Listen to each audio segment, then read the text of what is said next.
Our next Sahabi is very different. He's called min dawahi al-Arab. You know what dawahi means? It's plural of dahi. Dahi means a person who's very good at scheming, very cunning, very sly. This was what he was known for. Very cunning.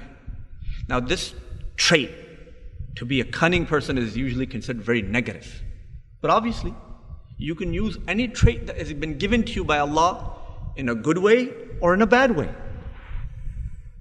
And we will see, inshallah soon, how Allah subhanahu wa ta'ala used this trait in this Sahabi for a very good cause. In fact, when the Muslims were in the worst condition in the history of Rasulullah sallallahu alaihi wasallam's lifetime, they had not been in a worse condition than this. At that time, this Sahabi came to the rescue. And Allah subhanahu wa ta'ala used him. His name is Nuaim ibn Masood al-Ashjayi. And he was from that same tribe that we just talked about earlier.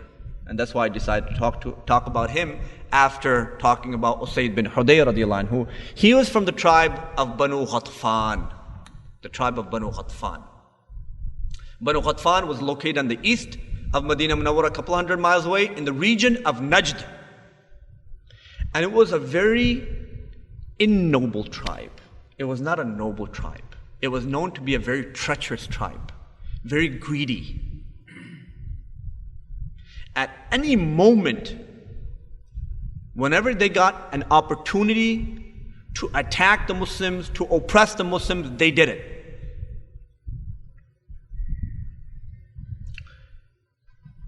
It was so well known, their hatred for Islam, that during the conquest of Makkah Mukarramah, I mentioned last week that Rasulullah sallallahu alaihi wasallam gave the banner for each squadron, which was made up of one tribe, to the chief of that tribe. So for example, Usayd bin Hudayr was the chief of Banu Aus. He was holding the banner for Banu Aus when the Sahaba radhiyallahu majma'in were marching into Makkah Mukarramah. The chief and the leader of all of Quraysh was who? Abu Sufyan radhiyallahu ta'ala anhu. The father of the mother of the believers, Habiba radhiyallahu ta'ala anha. He was a very close friend of Abbas ibn Abdul Muttalib, the uncle of Rasulullah sallallahu alaihi wasallam. They were very close friends. The night before Rasulullah sallallahu alaihi wasallam came into Makkah Mukarramah, Abu Sufyan came out with some other chiefs of Quraysh, and they saw these fires burning in tons of fires, just fires all over the desert. And they knew there were a lot of people camped out, but they didn't know who it was, because Rasulullah sallallahu alaihi wasallam had held this very quiet. He made it very covert. Nobody knew the whole plan that Rasulullah sallallahu alaihi wasallam had set up about conquering Makkah Mukarramah, even till the last moment. So he saw all these tents and all these fires burning in the Quraysh, in the desert outside of Makkah Mukarramah. And he was really amazed. Who is this? What are they doing here? Why are they around Makkah Mukarramah? It's not Hajj time. Abbas ibn Abdul Muttalib came to Abu Sufyan, his close friend. Abbas ibn Abdul Muttalib had already accepted Islam. He was a Sahabi of Rasulullah sallallahu alaihi wasallam. He said, Abu Sufyan, do you know who this is? Who is this? Who is this? He said, Abu Sufyan, this is Muhammad Rasulullah sallallahu alaihi wasallam. Tomorrow, he's going to conquer Makkah Mukarramah. And then Abbas ibn Abdul Muttalib took Abu Sufyan to Rasulullah sallallahu alaihi wasallam in the camp. And Rasulullah sallallahu alaihi wasallam advised Abbas ibn Abdul Muttalib, tomorrow morning, when we march into Makkah Mukarramah, I want you to take Abu Sufyan on the top of the hill and show him as the tribes are passing by and marching into Makkah Mukarramah. So Abbas ibn Abdul Muttalib, the next morning, when Rasulullah sallallahu alaihi wasallam entered into Makkah Mukarramah, he took Abu Sufyan top of the hill, and he's asking Abbas ibn Abdul Muttalib, which tribe is this? Who's holding the banner of this tribe? As they're passing by, he's asking. So the tribe of Banu Layth passed by, and the banner is being held by its chief. He's asked, oh, who's this? He's saying, this is Banu Layth. Who's holding the banner? This person. Now the tribe of Banu Ashjayi, which is a clan of Banu Ghatfan, passed by. And Abu Sufyan asked, "Who's this, Abbas?" He said, "Banu Ashjayi, the clan from Banu Ghatfan." "Banu Ashjayi? No way. This is Banu Ashjayi." He said, "Yes." He said, "Wallahi, I didn't know this Banu Ghatfan has even joined Muhammad Rasulullah sallallahu alaihi wasallam, because nobody hates Muhammad more than Banu Ghatfan." Abbas said, "Abu Sufyan, Allah puts love in the hearts of people for Muhammad whoever He likes, and He guides whoever He likes. He has guided these people. And so, there you see Banu Ghatfan in front of you. Now they're conquering Makkah Mukarramah." Abu Sufyan was just bewildered. Banu Ghatfan with Muhammad Rasulullah sallallahu alaihi wasallam. This was the level of treachery and hatred that Banu Ghatfan had for Muhammad Rasulullah sallallahu alaihi wasallam. I want to give one more example, inshallah. So we understand the background of Nuaim ibn Masood, where he's coming from, what tribe he's coming from. Because we know that your upbringing has a big effect on what type of person you become, what type of character you have. So if you look at Nuaim ibn Masood before Islam, what he was like in the time of Jahiliyyah, you'll be able to understand it better, considering you know what type of tribe he came from, his background. Right? I want to tell you about one person who is the leader of Banu Ghatfan, and I've mentioned his name already. His name was Uyaynah ibn Hisn al-Fazari. He was from the clan of Banu Fazara. There was 3 clans in Banu Ghatfan: Banu Fazara, Banu Ashjayi, and one other. He was from the clan of Banu Fazara. Uyaynah ibn Hisn accepted Islam, and he became among those people who are called Mu'allafatul Qulub. Mu'allafatul Qulub was a group of people who are mentioned in the Quran, who are deserving of Zakah because they're on the fringes of Iman and Kufr. Just at the edge of Iman and Kufr. So, by giving them a little bit of money, giving a bit of Zakah, we keep them in the folds of Islam. I mentioned Banu Ghatfan was very greedy. So, through wealth, Rasulullah sallallahu alaihi wasallam was keeping them in the folds of Islam. So he would pay Uyaynah ibn Hisn al-Fazari and many of the other chiefs from the tribe of Banu Ghatfan a lot of money to keep them in the folds of Islam.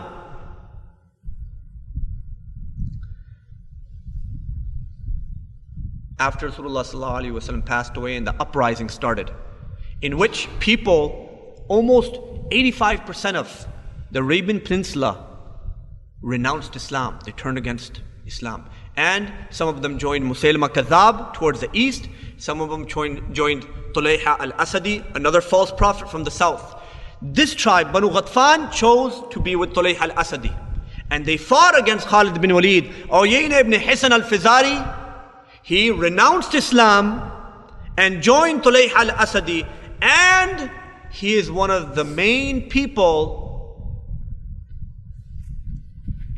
who helped in killing one of the shining stars, whose name we mentioned earlier in the month of Ramadan, Ukasha bin Mihsan, radhiyallahu ta'ala anhu.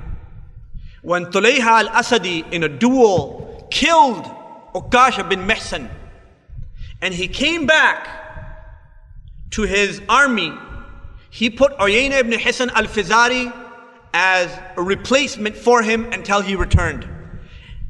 When he came back and he told Uyaynah that I just killed Ukasha bin Mihsan and Thabit, Uyaynah ibn Hisn was so happy. He says, "You've done the finest job that you killed one of the main men of Muhammad Rasulullah sallallahu alaihi wasallam."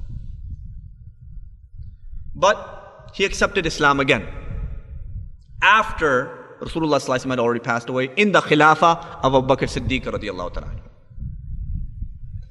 And Abu Bakr Siddiq radhiyallahu ta'ala anhu continued to follow the sunnah of Rasulullah sallallahu alaihi wasallam by giving him money. Because Rasulullah sallallahu alaihi wasallam used to give him money. He was one of the mu'allafatul qulub whose hearts were being kept in Islam by giving them money. So Abu Bakr Siddiq radhiyallahu ta'ala anhu continued the same thing. When the time of Amirul Mu'mineen Umar ibn Khattab radhiyallahu ta'ala anhu came, And Uyaynah ibn Hisn al-Fizari brought the parchment in which Rasulullah ﷺ had written that you are amongst the mu'allafatul qulub and we're going to give you this much amount of money every single year. And he brought that to Umar ibn Khattab radhiyallahu ta'ala anhu. I'm sorry, I make a mistake. This was during the Khilafah of Abu Bakr Siddiq radhiyallahu ta'ala anhu. He came to Abu Bakr Siddiq and he said, I want you to give me money just like Muhammad Rasulullah ﷺ used to give me money. He said, I'll give it to you, but it has to be signed by Umar ibn Khattab. Okay, no problem. 2-minute job. Went to Umar ibn Khattab, he looks at it, and he says, what? You want us to give you money to keep you in the folds of Islam? He took the parchment and he shredded it to pieces. He says, this is what you get. And he threw it in his face. Go. So Uyaynah is really angry. He comes back to Abu Bakr Siddiq. He says, what? What is this you've done to me? You sent me to this, na'udhu billah, this creature, but no respect for me.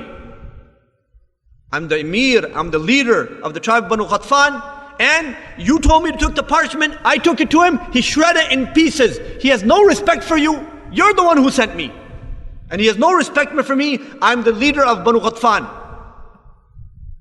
Abu Bakr Siddiq says, cool down, sit down for a minute. He sits down, and Abu Bakr Siddiq sends a man, go call Umar ibn Khattab. Umar ibn Khattab comes. And he knows exactly what's going to happen. Abu Bakr Siddiq said, I sent this person to you, Uyaynah ibn Hisn al-Fizari, with this parchment, and he told me that you've ripped it up. He said, absolutely, I've ripped it up. He said, why?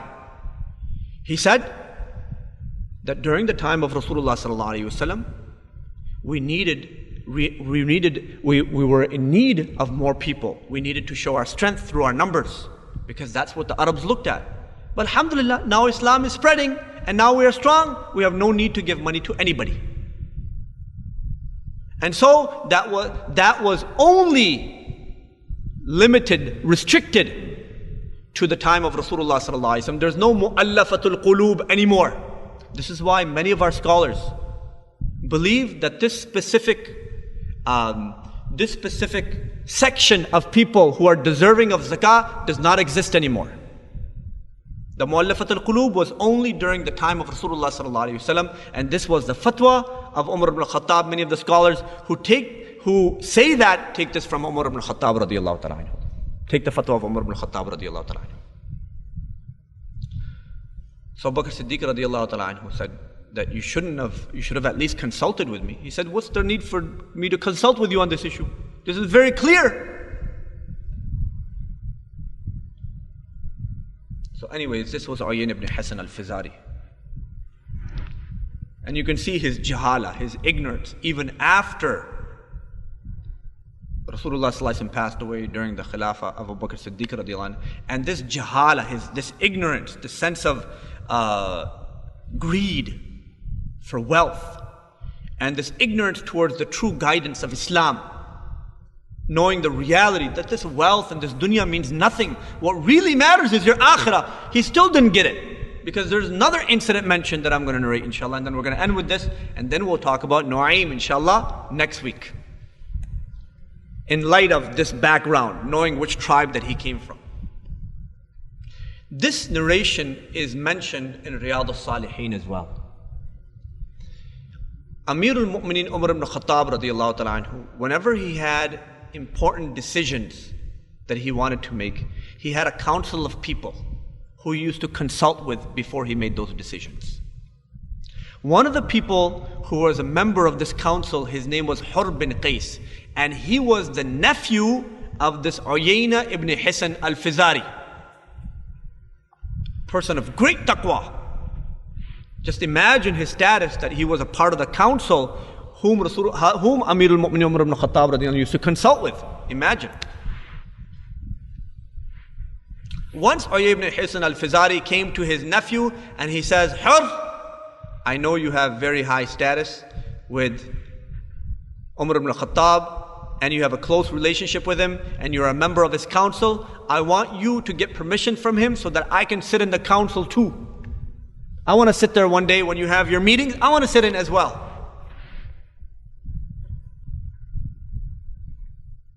So Hur bin Qais radhiyallahu anhu came to Amir al-Mu'mineen and he said, Amir al-Mu'mineen, this is what my uncle is saying. He said, no problem, he can come if he wants. So the next time they had a meeting, Uyaynah ibn Hisn al-Fazari was there. And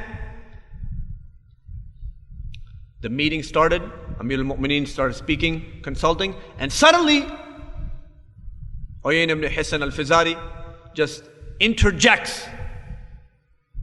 Ya Amir al-Mu'mineen, who called you Amir al-Mu'mineen? إنك لا تعطينا الجزل ولا تحكم بيننا بالعدل. You have two problems in you. Now this is a time when Amir al-Mu'mineen is consulting with the council and suddenly this person just butts in the middle. He says, who called you Amir al-Mu'mineen? Who gave you the right to be called Amir al-Mu'mineen? You're not the leader of the Mu'mineen. You have two big problems. Your first problem is that you don't give us any money. He remembered what had happened earlier during the Khilafah of Abu Bakr Siddiq when his parchment had been shredded. You have no respect for me, you have no respect for my tribe, you don't give us any wealth.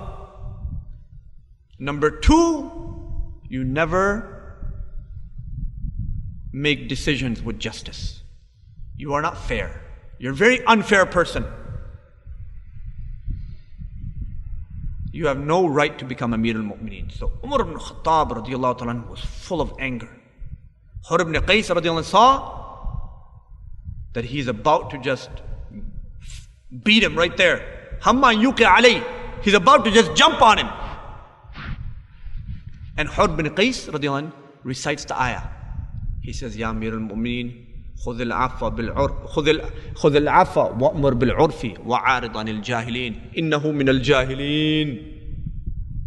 Ya Amir al-Mu'mineen, Allah subhanahu wa ta'ala has said in the ayah of Quran Hakim, show patience, be forgiving, and turn away from the ignorant people. My uncle is amongst the ignorant people. The hadith mentions, كان وقافا على عند كتاب الله. Amir al-Mu'mineen Umar al-Khattab radiyallahu anhu, he stopped right there and his anger left him as if he was never even angry. This was how much control the Sahaba had over their emotions. If Allah subhanahu wa ta'ala, if Rasulullah sallallahu alaihi wasallam would tell a Sahabi 1 minute, become angry, he'd be full of anger.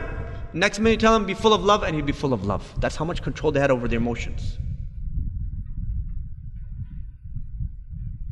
We have no control over our emotions. We have no control over our emotions. The reason the Sahaba had so much control over their emotion was because their life was controlled not by emotion, it was controlled by their love for Allah and Rasulullah sallallahu alaihi wasallam. It was solely controlled by their love for Allah and their love for Rasulullah sallallahu alaihi wasallam. Their emotions played no part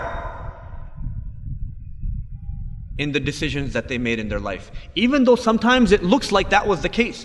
Even when Amir al-Mu'mineen Umar ibn Khattab was sharing that parchment and he looked like he's really angry, even that was out of love for Allah subhanahu wa ta'ala. It was not his emotion playing it. It was not his emotion taking control over him. It was the love of Allah taking control over him. His ghayrah for Allah and His Rasul sallallahu alayhi wa sallam. May Allah subhanahu wa ta'ala give us all the ability to become like the Sahaba radhiyallahu majma'in. Inshallah from next week, next Wednesday, inshallah we will continue from here. I've mentioned very briefly the background. Who is Banu Ghatfan, the tribe of Nuaim ibn Masood al-Ashjayi? Now, as I speak about Nuaim ibn Masood al-Ashjayi, inshallah you'll understand what type of person he was and what he was like before Islam, his cunningness, his slyness, and his ability to do scheming, to scheme and to make plans, to turn people against each other, to turn people against each other and divide people. Inshallah, we'll talk about that next week. Great Sahabi of Rasulullah sallallahu alaihi wasallam.